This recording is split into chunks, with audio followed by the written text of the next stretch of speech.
Good afternoon, good morning, good evening, depending on the time that you're watching this video. We are a collective of entrepreneurs who specialize in workplace conditions. Welcome to the forum, the Focus Forum.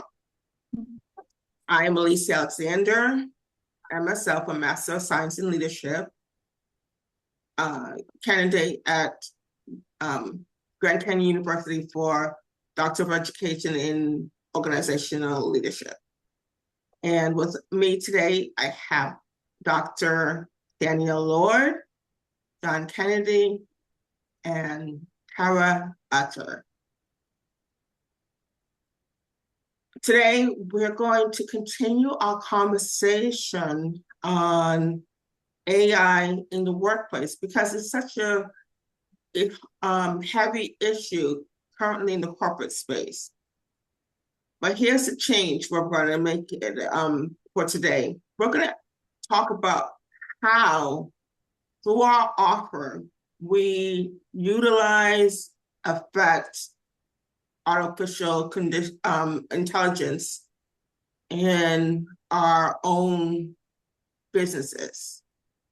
In other words, how do we use AI, and how can we help you use AI through our offers, our businesses, to help you feel comfortable with the fact that, yes, there is a change, and yes, that it is called artificial intelligence, and it is a tool to be used effectively in the workplace. I'm going to start with Dr. Danielle and have her introduce herself and share how does she support artificial intelligence in the workplace. Dr. Danielle? Oh, yeah, it's been quite a journey. Hi, everyone. Good to see everyone again. Thanks for having me back, Alicia. And I think that this is a really timely conversation. So how I have been using it, I was adamant 2 years ago, I wouldn't even use the auto tab on, the email. I was like, nope, I'm not doing it. I'm going to think for myself. I'm not engaging in this at all. And so it took me a while to kind of embrace it. And I was having a conversation with, I do a lot of work with physicians. I was having a conversation with a couple of physicians and, stated just that fact. And they said to me, but Danielle, what if we could use AI in its real intended way? And that was to do the stuff that takes up so much time, which is a big part of the work that I do around role stress. And that role stress usually is through scope creep and the increasing tasks that we all experience in our roles, particularly in larger organizations. And so I sat with that for a while and I thought, this is really intriguing. And this is probably exactly how I envision AI was intended to be used, was to allow us to use it for what it does best, automating tasks, not ties. And so that's what I've really become to embrace in my own practice is, hey, draft this email for me, because I can get into analysis paralysis really easily and would spend 3 hours drafting a really simple email because I overthink it to the degree that I can. And so it's really been nice to turn it over to my AI guy, who I've named Vincent as a nod to Gattaca. Vincent, my AI guy, just pops it out and then I put my own spin on it. I can put some edits on it. I can personalize it a bit. But now it's gotten to the point where I've been using my AI for a while and it knows my business and probably a little bit in a creepy way enough about me to be able to pull a whole bunch of things together that, hey, I want to do this. And I see a connection here and I see a connection there. And I can say, how can you draft something, a framework for me to react to? To me, I feel like I've been able to produce things in a record number of time that would normally in our world take sometimes years to produce really high quality things, especially in the realm of frameworks and curricula design. It takes a long time to do those things. So to be able to get an outline and produce something really quickly, I think has really propelled me into being able to put out a lot more product a lot more quickly. So that's how I've been using AI, which has not been helpful because I have a squirrel brain. And so now I have even more ways to squirrel. And I'm like, oh, AI will just help me with it. So Yeah, I've yeah, gone down many rabbit holes. absolutely. so self-imposed overwhelming Mhm. situations. Yeah. But yeah. So that's what I've been doing. That's how I've been using it. So Awesome. And Awesome. you know, John? one thing after we do this, it might be interesting for Danielle, kind of after you go through this part, which is very important, just give your perspective, because I think the paper you mentioned you're working on in the big picture of, humanity versus AI and so forth would be very helpful to share. yeah, thank you. You want me to do that now, or do we want to let John and Tara have Well, a little what bit I of will time, like, or what? what I will, okay, so what we're going to do is everyone's going to introduce themselves and then we can circle back around on that issue. So John? Perfect. Perfect. Cool. Okay. I will Great. sit back and pause and turn it over to our other Focus Forum members here. John? Go ahead, John. So very interesting. So I've also same thing, kicking and screaming to AI. First, as a neuroplastician, my concern more is what AI is doing to our brains than actually we're using it. Because our brains, Yeah. if we don't work, it's like our bodies. I don't know if you remember if you're old enough to remember the George Jetsons, right? Where George is lying on a couch watching someone work out on a screen. That's his workout. And there's so many studies out now that the more we rely on the digital initially, but now on AI to do wonderful stuff for us, we're not doing the mental work. So it doesn't mean we're not communicating well, it doesn't mean we're not analyzing well and synthesizing well. But if our brains aren't doing the work, they eventually turn to mush. We're not activating them. And so that's my piece. I've spoken at several AI summits about that. We have a program that can help rebuild those mental processes that aren't being stimulated anymore. So that's kind of where my piece is in this. But personally, I started with chat. Of course, everybody starts with chat. That was easy. I found it really helpful for research because what I do is grounded in a lot of research, but it's out there, and I'm not a researcher. And lately, I moved to Claude, and it's come up with some really, really helpful ways to communicate the different aspects of different very important parts of research and how it manifests itself in my program. So Claude, I'm using more and more. I actually just use it to help develop a business plan for potential investors. So there's no way I ever could have done this on my own. There's no way. So I think AI is a very valuable tool for us if we use it in the right way. But the back of my mind, I'm always thinking, okay, well, if AI is doing all this for me, I should probably still go back and make sure I read that research so I actually know what it is that so AI Claude identified it for me, and I use it in my work, but I still want to go back and make sure I fully understand it as well. Absolutely. Tara, would you like to share, please? Yeah, so I am a PhD candidate. I do not use AI other than to help me formulate my own thoughts into a more academic writing style. However, in my business, like Dr. Lord was saying, it has helped me create the framework for my program because I knew what I wanted, but I didn't know how to put it together. And so I put all of everything into ChatGPT, which is where I started too, and said, help me. And it created an amazing framework. And like you, Danielle, it knows me too well to where it kind of tells me to chill out sometimes. Can I tweak it here? Can I tweak it here? Look, you have it good enough. Stop messing with it. Okay. But it is a great tool to formulate the ideas that I don't necessarily know how to put together in a organized fashion. I can, my program is based on all of my research, and I love it. I'm very dedicated to it. I'm very happy with it. I'm very excited about it because I know that helping people build their inner psychological strengths is, similar to the neuroplasticity. It's going to help strengthen things, and make them better. But being able to go, okay, this is what I want my program to look like, and then here's the aspects of it, and this is what I want.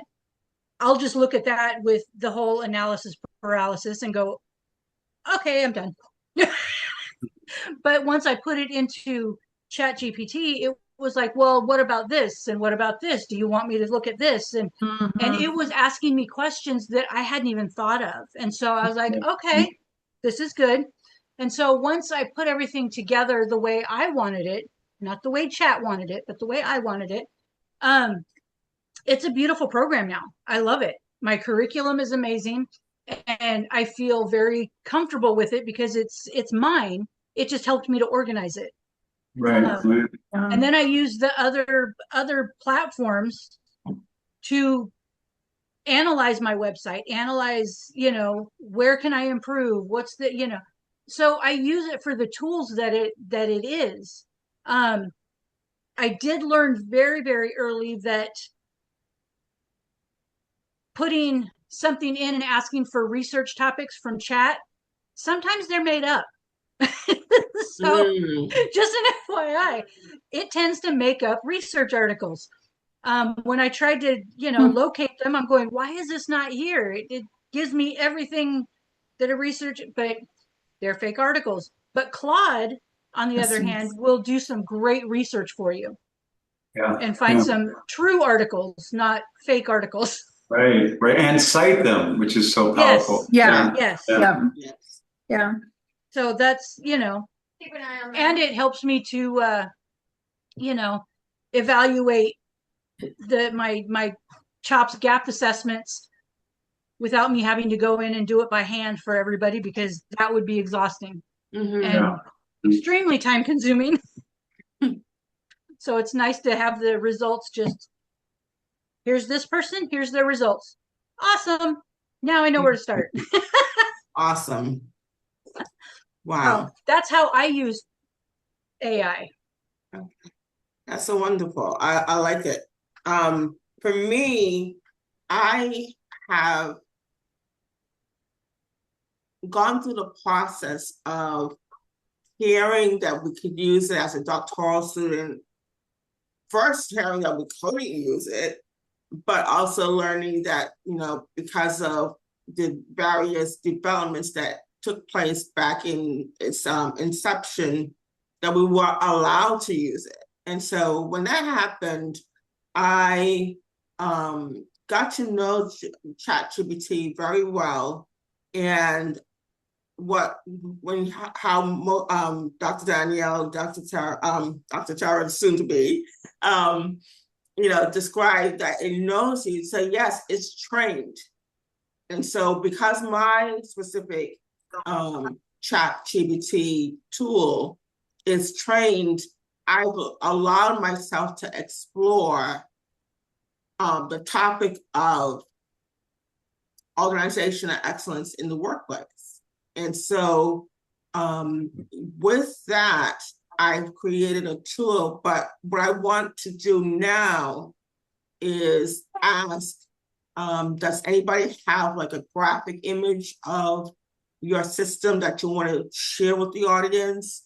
Because that's what I intend to do with my system. I want to share it, but I want my guests to share first. So, Dr. Danielle, do you have a graphic image you'd like to share? So I don't have a graphic of what I've developed. I guess I should do that. I'll get Vincent right on that. But what I do have is I've come up with an entire framework about what humans need to know and understand to work with AI from a kind of the leadership theory or leadership background or approach, which is all about being able to focus on relationships. So I've come up with I think I'm up to 6 parts. One is optional specific to healthcare. So it's how we use AI really to get people thinking about how do we use it in this vein so that we can take back more agency, human agency, let AI do what it was supposed to do. And even my AI has said, this is what we're supposed to be doing. We are supposed to be helping you do these things, the scheduling, the reordering, the putting stuff in tables.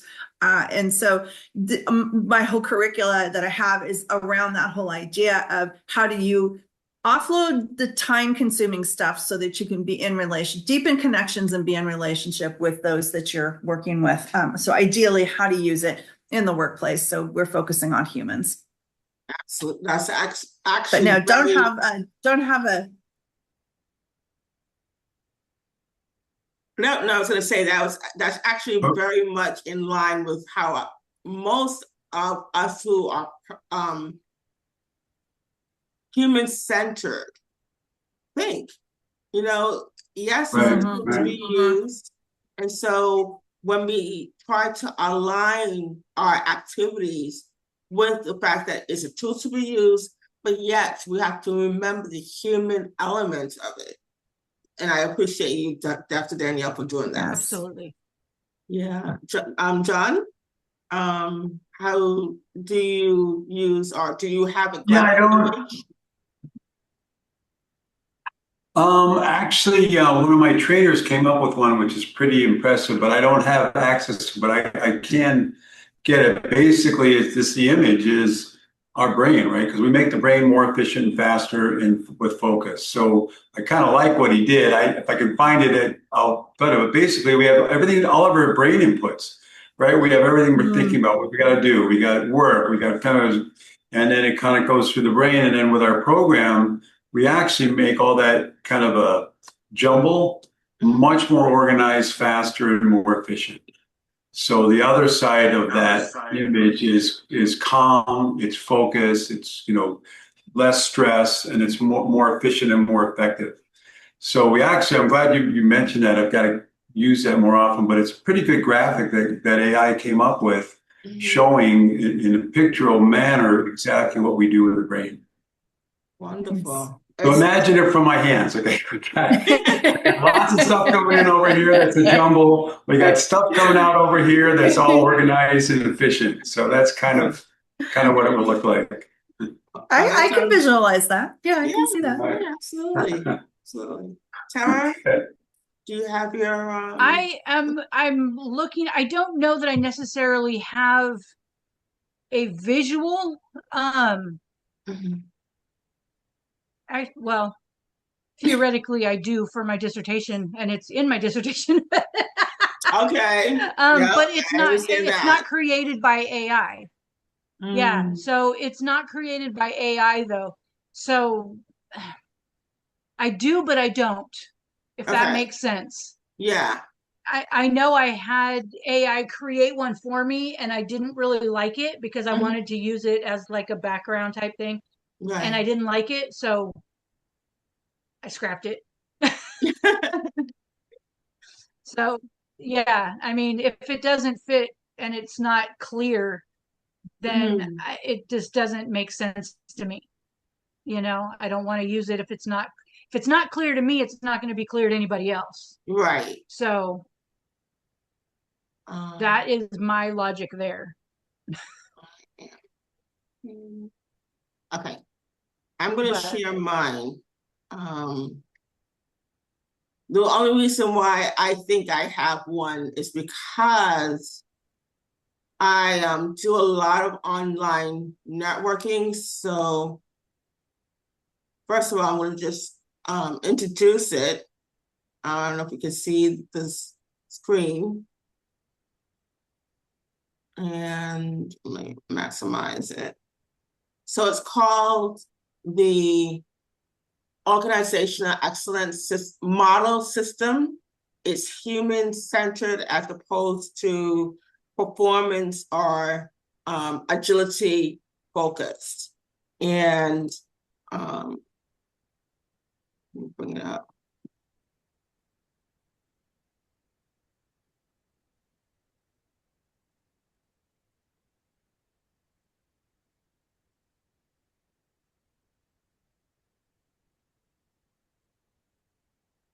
Okay. So this is the system. Again, it's called the Organizational Excellence Model System. And it is because I am a believer, it's faith-based, but not religious. That's a difference.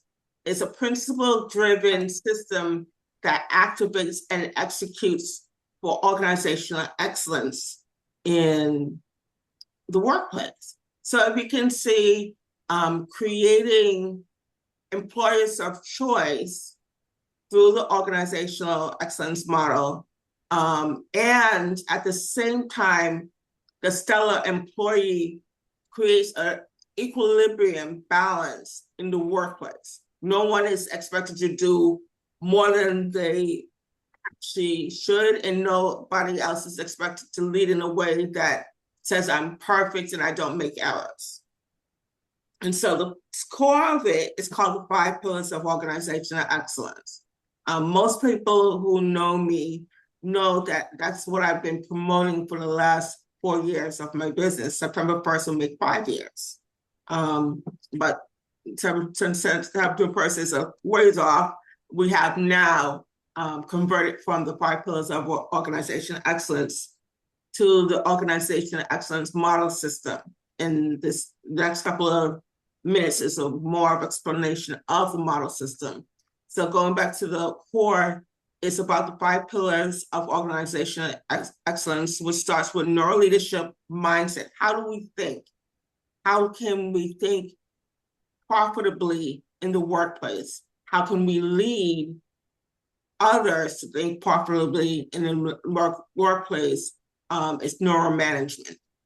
Then we have authentic appreciation, understanding your staff well enough to know what is their appreciation language, because we all have one, how we like to receive appreciation. And the 4th pillar is workplace forgiveness, understanding we're human, we're going to make mistakes.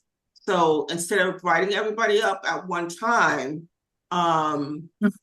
allow for conversations to take place in the workplace that will allow for forgiveness to take place. And the last pillar, the 5th pillar, is called organizational trust. Being able to be transparent enough that if there's ever a corporate shift, and what is the corporate shift? It's when something major happens in the workplace, which no one anticipates, but affects everyone. With that transparency, that kind of corporate shift is hedged off.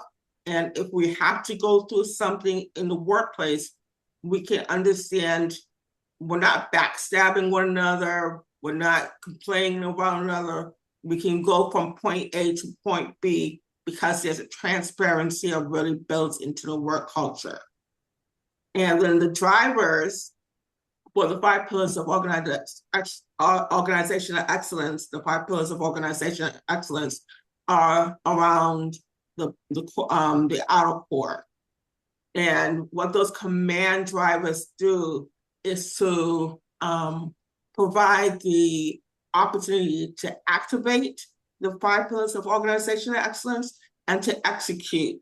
And because this is an AI application system, what you do is you will load it into your AI system and ask it specific questions about what's going on in your workplace and receive the information. You know how AI reacts with the speed and the agility. So those commands begin with clarity. We always need clarity in our workplace. Communication, collaboration, courage, credibility, consistency, commitment, conviction, and conscience. Those all activate the 5 pillars of organizational excellence and will give you organizational excellence results that are clearly defined, will unite the team instead of having people wandering and only to wander away from the organization. Disciplined execution, trusted leadership, sustainable growth and lasting impact is what this system is designed to do. So I'm happy to share it with our audience and share it with the team. And if you have any questions, let's talk about it.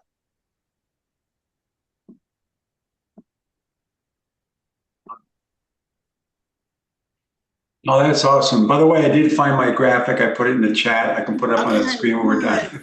We can circle back around. Anyway, this is great.